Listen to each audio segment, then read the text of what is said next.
അസ്സലാമു അലൈക്കും വറഹ്മത്തുള്ളാഹി. പ്രിയപ്പെട്ടവരെ, മഹാനായ ഷെയ്ഖ് അഹ്മദുൽ കബീർ റിഫാഇ റളിയല്ലാഹു അൻഹു ശരീരത്തിൽ മുഴുവൻ വ്രണങ്ങളുള്ള ഒരു നായയെ പരിചരിച്ച കഥ നിങ്ങൾക്കറിയുമോ? നമുക്കിന്ന് ആ കഥ പറയാം.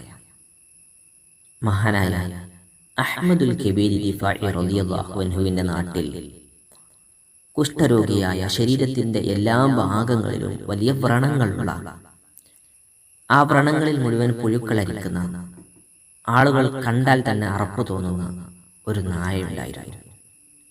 ജനങ്ങളൊക്കെ ആ നായയെ കണ്ടാൽ ആട്ടി ഒളിക്കും, കല്ലെടുത്തെറിയും. ഒരിക്കൽ മഹാനായ അഹ്മദുൽ കബീർ റിഫാഇ റളിയല്ലാഹു അൻഹു ഈ നായയെ കാണുന്നു.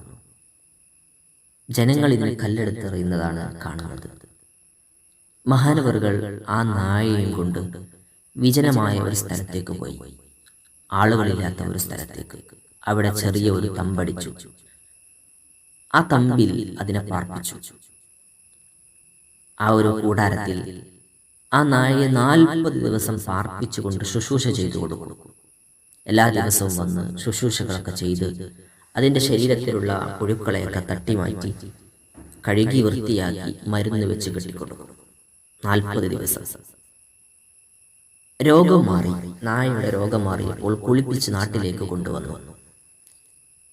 ഇത് കണ്ട അഹ്മദുൽ കബീർ റിഫാഇ റളിയല്ലാഹു അൻഹു വലിയ സൂഫി വര്യനാണ്, വലിയ പണ്ഡിതനാണ്, വലിയ ദർസ് നടത്തുന്നയാളാണ്, നിരവധി ശിഷ്യന്മാരുള്ളയാളാണ്. മഹാനവറുകളോട് തൻ്റെ ശിഷ്യന്മാർ ചോദിച്ചു, അങ്ങ് എന്തിനാണ് ഇത് ചെയ്തത്? അങ്ങ് വലിയ പണ്ഡിതനാണ്, അങ്ങേക്കൊരു ഒഴിവില്ലാത്ത രൂപത്തിൽ തിരക്കുള്ളയാളാണ്, അനവധി ശിഷ്യന്മാരുള്ളയാളാണ്, എന്നിട്ടൊരു നായക്ക് വേണ്ടി ഇത്ര ദിവസം ഇത്ര സമയം അങ്ങെന്തിനാണ് ഇത് ചെയ്തത്? മഹാനായ അഹ്മദുൽ കബീർ റിഫാഇ റളിയല്ലാഹു അൻഹു മറുപടി പറഞ്ഞത്, നാളെ എൻ്റെ റബ്ബ് എന്നോട് ചോദിക്കും, നീ എന്തുകൊണ്ട് ആ നായയോട് കാരുണ്യം കാണിച്ചില്ല എന്ന്. ഇങ്ങനെ വ്രണങ്ങളുള്ള ഒരു നായയെ കണ്ടിട്ട് നീ എന്തുകൊണ്ട് കാരുണ്യം കാണിച്ചില്ല എന്ന് എന്നെ റബ്ബ് ചോദിക്കുമ്പോൾ ഞാൻ എന്ത് മറുപടി പറയും എന്ന് പേടിച്ചുകൊണ്ടാണ് ഞാൻ ആ നായക്ക് ശുശ്രൂഷകൾ ചെയ്തു കൊടുത്തത് എന്ന്.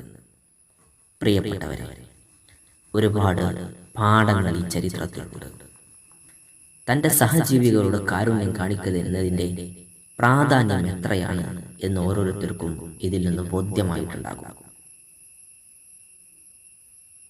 സമാനമായി ജീവികൾക്ക് ഭക്ഷണം കൊടുത്തതിൻ്റെ പേരിൽ സ്വർഗത്തിൽ പോവുകയും ജീവികളെ കെട്ടിയിട്ട് ഭക്ഷണം കൊടുക്കാത്തതിൻ്റെ പേരിൽ നരകത്തിൽ പോവുകയും ചെയ്ത ചരിത്രങ്ങൾ കേട്ടവരാണ് നമ്മൾ ഓരോരുത്തരും. നാം പരിഗണിക്കണം, സഹജീവികളെയും അയൽവാസികളെയും കുടുംബങ്ങളെയും ഒക്കെ പ്രയാസമനുഭവിക്കുന്നവരോട് കാരുണ്യം കാണിക്കണം. കരുണ കൊണ്ട് നമുക്ക് നേടിയെടുക്കാൻ കഴിയും എല്ലാത്തിനെയും. അള്ളാഹു നമ്മോട് കരുണ കാണിക്കണമെങ്കിൽ ഭൂമിയിലുള്ളവരോട് നാം കരുണ കാണിക്കണം.